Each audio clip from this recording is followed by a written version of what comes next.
வணக்கம். தமிழ் ஃபுட் கார்னரில் spring onion கறி பண்ண போகிறோம். இது டிஃப்ரெண்ட்டான டேஸ்ட்டில் ரொம்ப சூப்பராக இருக்கும். சப்பாத்திக்கு தொட்டு சாப்பிட்றதுக்கு இது ஒரு அருமையான சைட் டிஷ். இட்லி தோசைக்கு தொட்டு சாப்பிட்றதுக்குமே ரொம்ப நல்லாயிருக்கும். இப்போ எப்படி பண்ணுறதுன்னு பார்க்கலாம். இது வரைக்கும் தமிழ் ஃபுட் கார்னர் சேனலை சப்ஸ்கிரைப் பண்ணாதவங்க சப்ஸ்கிரைப் பண்ணிக்கோங்க. இந்த பேனில் 1 டேபிள் ஸ்பூன் எண்ணெய் சூடானதும் இதில் 1/2 டீஸ்பூன் சீரகம் சேர்த்து பொரிய விட்டுருங்க. அடுத்து 1 கட்டு ஸ்ப்ரிங் ஆனியனில் உள்ள ஆனியனை மட்டும் குட்டி குட்டியாக கட் பண்ணியிருக்கேன், அதை சேர்த்துக்கலாம். இதை லைட்டாக வதக்கி விட்டுக்கங்க. ஒரு 1/2 நிமிஷம் வதக்கினா போதும். வதங்கிருச்சு. அது கூட ஒரு மீடியம் சைஸ் பெரிய வெங்காயத்தை பொடியாக கட் பண்ணி சேர்க்குறேன். இந்த வெங்காயம் கண்ணாடி பழம் வர வரையும் வதங்கட்டும்.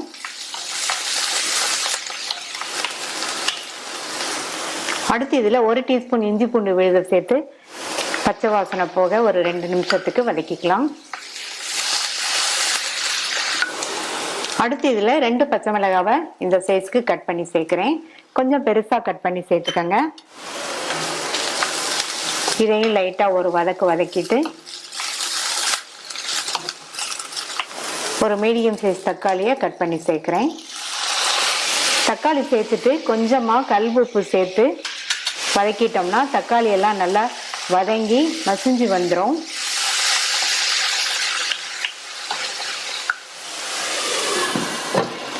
மூடி போட்டாச்சு. தக்காளி வதங்கி நல்லா மசிஞ்சு வரட்டும்.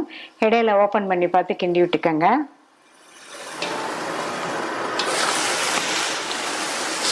இப்போ பார்த்தீங்கன்னா தக்காளி எல்லாம் நல்லா வதங்கி மசிஞ்சிருச்சு. இதில் 2.5 டீஸ்பூன் மல்லித்தூள் சேர்க்குறேன். அதில் பாதி கொத்தமல்லி தூள் சேர்க்குறேன். 1/4 டீஸ்பூன், 1/4 டீஸ்பூன் மஞ்சள் தூள். இதை ஒரு வதக்கிட்டு 3 டேபிள் ஸ்பூன் தண்ணி சேர்க்குறேன்.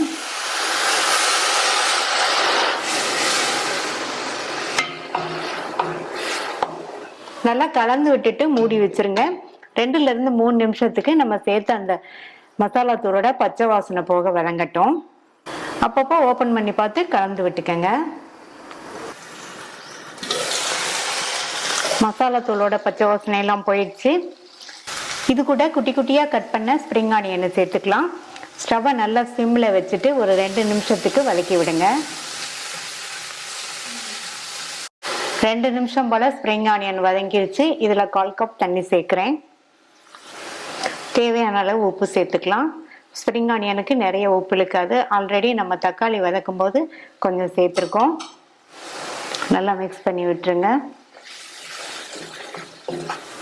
ஸ்டவ் சிம்லேயே தான் இருக்குது. மூடி போட்டு ஒரு 4 நிமிஷத்துக்கு வெந்துட்டு இருக்கட்டும். 4 நிமிஷம் ஆச்சு. அடுத்து இதில் 1/2 டீஸ்பூன் கரம் மசாலா தூள் சேர்க்குறேன். சேர்த்துட்டு நல்லா மிக்ஸ் பண்ணி விட்டுருங்க. மூடி போட்டு ஸ்டவ் ஆஃப் பண்ணிடுங்க. 2லேருந்து 3 நிமிஷத்துக்கு இருக்கட்டும்.